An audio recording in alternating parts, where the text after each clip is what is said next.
Here's what happened. Round 12 of the FIM MX1 MX2 Motocross World Championship, the Casino Bomba Grand Prix of the Czech Republic. Jose Butron found himself taking a whole shot from Jeremy Van Hoorbeek, Jeffrey Hurlings and Jake Nichols in the early stages of the moto, with Tommy Searle buried way down the order just outside the top 20, but he fought through, did Tommy Searle, and eventually found his way past Zach Osborne to move inside the top 5. Eventually he was able to catch the likes of Butron and Jake Nichols to move into 3rd place as Jeremy Van Hoorbeek came under pressure and was soon passed by the number 84 of Jeffrey Hurlings. And Hurlings would go on to win the race from Tommy Searle, with Jake Nichols taking 3rd. It was a DNF for Van Hoorbeek. In MX1 Race 1, Tony Cairoli took the whole shot in his Red Bull KTM from Christophe Pourcel, Xavier Bourg, Gauthier Paulin and Max Nagel, who returned from injury. Nagel, though, was the one who showed the most intent as he battled first with Xavier Bourg and then Gauthier Paulin. Once he found a way through on Paulin, he moved himself into 3rd place. But by then, Tony Cairoli and Christophe Pourcel were pretty far up the track and went on to dominate. But Nagel had a great ride in 3rd place. Clement de Salle, though, had a bad start and gated way outside the top 10. Came from 9th in the end to take 4th. But it was Tony Cairoli who went on to win Moto number 1 from Pourcel.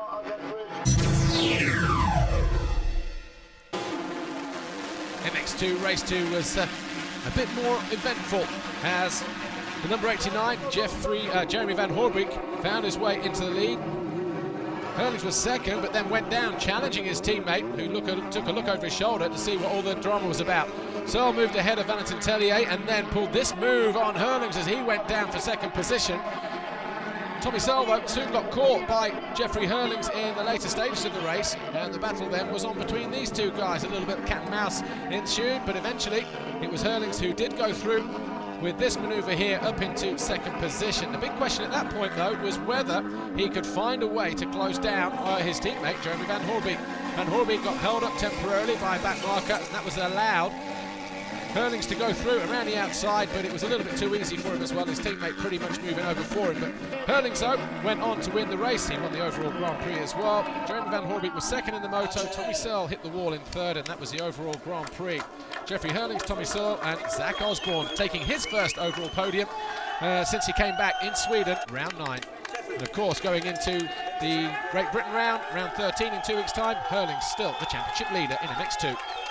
I had a pretty good start. I was about 5th, and then I got straight into 2nd and to Jeremy's rear wheel, and then he pretty much closed to the inside, and I hit him myself. It wasn't his fault, it was just my own fault. And I got up in 2nd place still, and you know, Tommy wanted to pass me, and that he did in a dirty way, but you know, it's racing and I respect that. So hopefully next time we can race more clean, but I did what I had to do and race clean, and you know, hopefully next weekend I win again. It's my 14th GP already, so hopefully win next week again. And 57 points up front now, and never could do it without my doctor. I brought my doctor from Belgium. He did a great job to heal me up, and you know, Stefan Evers, Valentina, my mom, just all my family, my fans, Bit Byers, everybody from KTM and Red Bull, thanks a lot.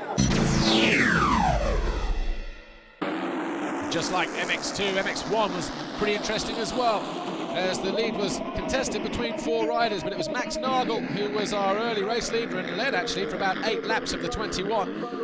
Eventually he got caught and passed by Clement de Salle, and at the same time Tony Cairoli moved ahead of Christophe Pourcel to go into 3rd position. At this point Max Nagel started to fade, and Cairoli ran an aggressive move down the inside of his teammate to go 2nd. And then he thought about going down on, or closing down the gap to Clement de Salle. The two almost banged bars and went down as Cairoli went through, but once there, Cairoli was never headed and led from lap 13 to 21. Pourcel had passed Clement de Salle about half a lap early before going down there. He dropped to 4th and eventually found himself back on the rear wheel of Max Nagel with about 3 laps to go, 2 laps to go.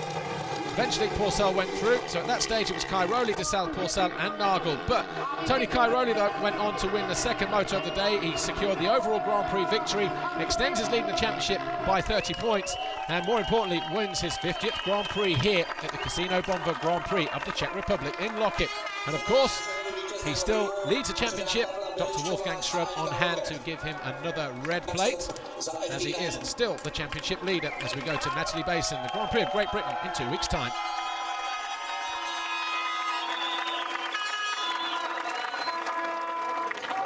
And special red plate to celebrate the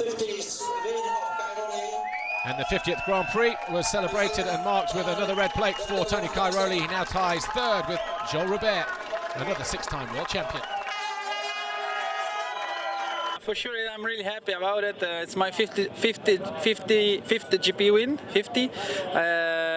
So I'm really happy. You know, it's you never expect when you're a kid to be so far with the winning GPs, and yeah, it's dedicated to my mom because for sure I'm sure she will be here, but I'm sure she's here somewhere, and I give it to her, and she always supported me on every races, and so this 50th GP win is for her, and hopefully we can go on as fast as possible.